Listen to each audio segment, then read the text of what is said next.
Orang harus paham ini.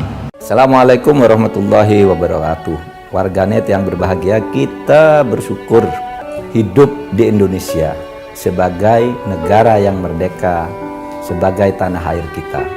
Mari cintai tanah air kita ini agar kita bisa melaksanakan perintah Allah dengan sebaik-baiknya. Pemilih Pak Jokowi yang kemudian terdistribusi ke beberapa tokoh. Kita bahas kembali soal ini, soal distribusi pemilih Pak Jokowi ke sejumlah tokoh. Ada 61% yang kemudian, ini pemilih 2019 ya, 61% yang memilih Ganjar Pranowo. Anda mungkin bisa jelaskan tadi ya di bagian data, mungkin sembari kami persiapkan untuk menunjukkan, ada kan selama ini mungkin yang kemudian mempersepsikan karena kode-kode atau sinyal-sinyal itu banyak yang mempersepsikan, wah kalau pendukungnya Pak Prabowo bilang ya sinyal itu sinyal Pak Jokowi juga kepada Pak Prabowo. Tapi dari data yang Anda sampaikan, ternyata 53% pemilih Pak Jokowi, Pak Prabowo itu adalah pemilih Pak Prabowo 2009. Jadi cara membacanya adalah dari keseluruhan responden yang menyatakan memilih Jokowi Ma'ruf, tadi 61%-nya menyatakan memilih Ganjar, 18% menyatakan memilih Prabowo, dan kemudian 14% menyatakan memilih Anies. Dari keseluruhan responden yang menyatakan bahwa di 2019 mereka memilih Prabowo Sandi, ada 8% saja yang sekarang memilih Ganjar, ada 34% yang memilih Mas Anies, ada Pak Prabowo yang dipilih oleh 53% pemilihnya sendiri pada tahun 2019. Artinya sebetulnya pemilih Pak Prabowo itu masih didominasi oleh pilihannya sendiri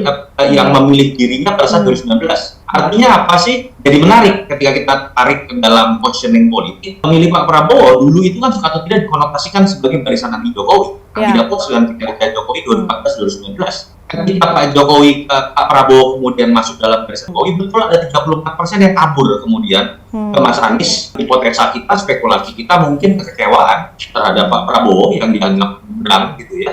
Tapi tetap didominasi oleh dominasinya adalah tetap pemilih Pak Prabowo. Jadi bisa dikatakan sebetulnya Pak Prabowo ini masih lebih ditopang oleh pemilih atau barisan anti Jokowi kalau kita bahasnya adalah 2019.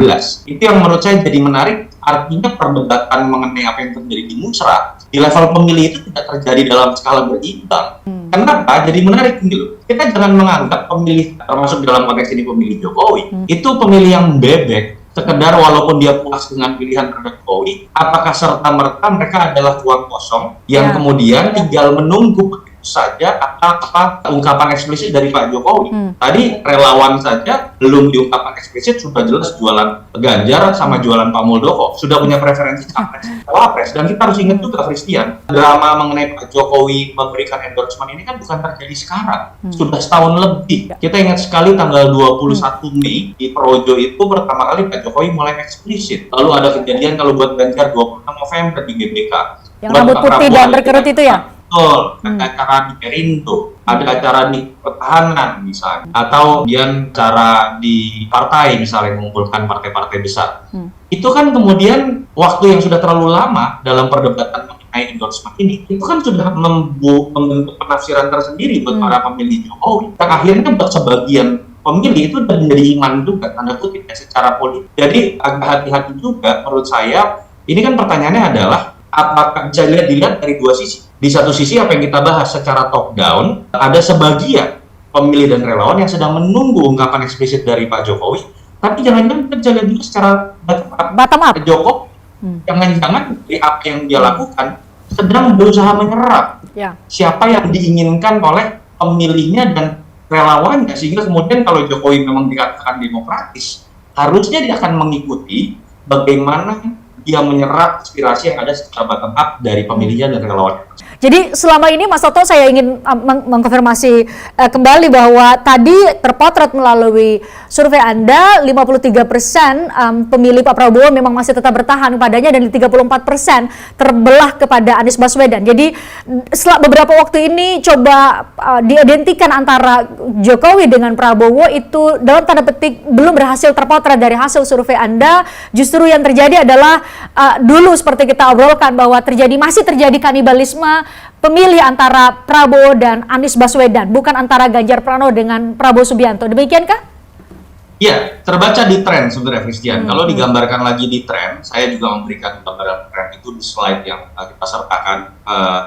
Pemilih Prabowo Sandi pada saat bulan April 2023 atau bulan Februari dalam survei kita temukan hampir berimbang yang memilih Prabowo atau memilih Anies. Artinya memang Prabowo tergerus di situ oleh Anies pasca deklarasi dari Nasdem misalnya yang mendapatkan momen besar. Tapi ketika kita baca kembali di bulan Mei 2023 survei yang terakhir ini, ternyata gapnya membesar kembali. Dari tadinya pemilih Prabowo Sandi hanya 44% memilih Pak Prabowo, hampir berimbang dengan 42% yang menyatakan memilih Anies.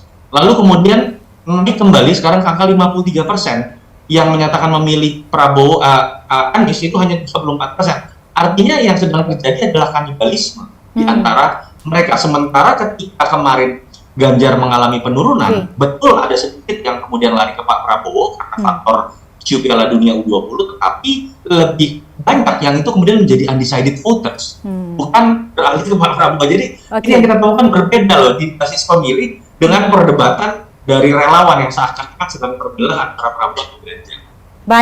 Baik. Berikutnya ini terakhir Mas Toto, banyak juga termasuk Anda mengatakan bahwa hasil survei sekarang itu belum seperti yang terjadi pada Pak Jokowi ya. Pak Jokowi kan kemudian marginnya jauh dengan Pak Prabowo ketika 2014-2019. Tetapi sekarang kan Pak Ganjar pun berada di posisi pertama di 38, sekian persen. Tetapi Anda tadi memotret hasil survei kedikenalan dari masing-masing tokoh, setidaknya top 3 elektabilitas saat ini Ganjar Pranowo, Prabowo Subianto, dan Anies Baswedan.